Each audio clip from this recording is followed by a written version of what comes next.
Reid. Thank you, Mr Deputy Speaker. We are so fortunate in this country to have such an amazing natural environment.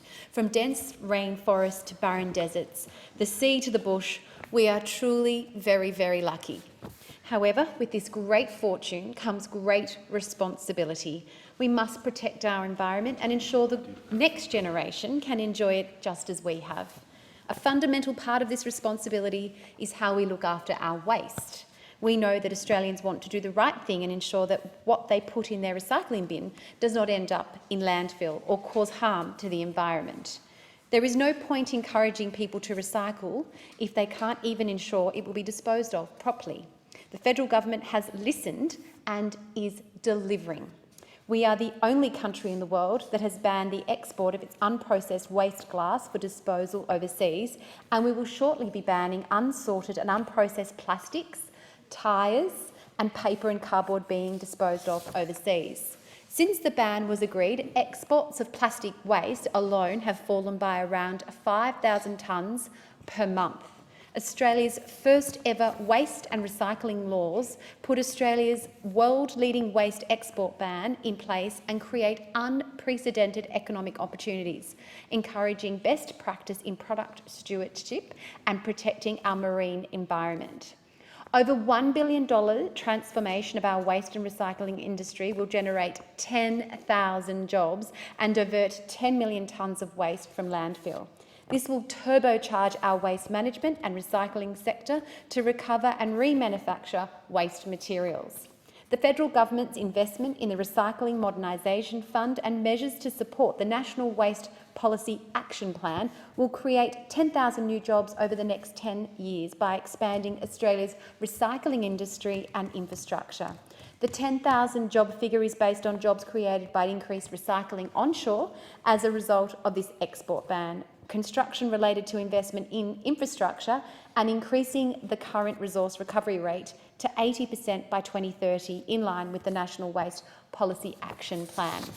Last year, Environment Minister Susan Lee joined me in Reid for Clean Up Australia Day. At this event, I had a chance to speak with local community organisations like Our Living River, an initiative run by the Parramatta River Catchment Group to help make the Parramatta River swimmable again by 2025.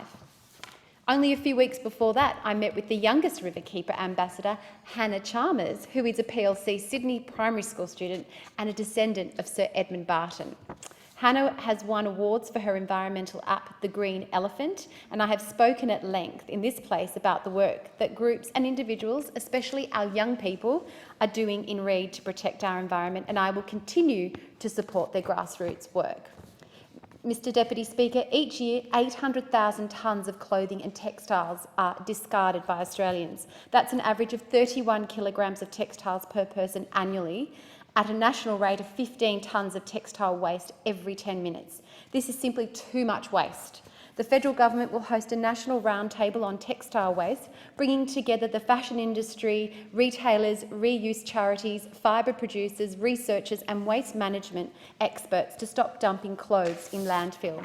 This will go a long way, $350,000 also being invested into providing to support Circular Threads, a new group to be led by the Australasian Circular Textile Association.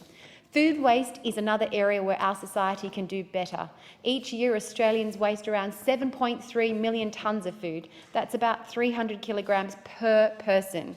The federal government is committed to reducing Australia's food waste by 50% by 2030. We do this only because it will benefit our environment and our economy, but because it is also the right thing to do. The government launched the National Food Waste Strategy in 2017 and in December 2020 added to that by establishing a pact called Stop Food Waste Australia. The purpose of this pact is to help industry drive change. One of its key actions will be to deliver a voluntary commitment program. Under this program, businesses will commit to reducing their food waste and receive support to achieve their goal. I will continue to use my voice in this place to advocate policy change which protects our environment so we can leave it in a much better place than we found it. Thank you, Mr Deputy Speaker.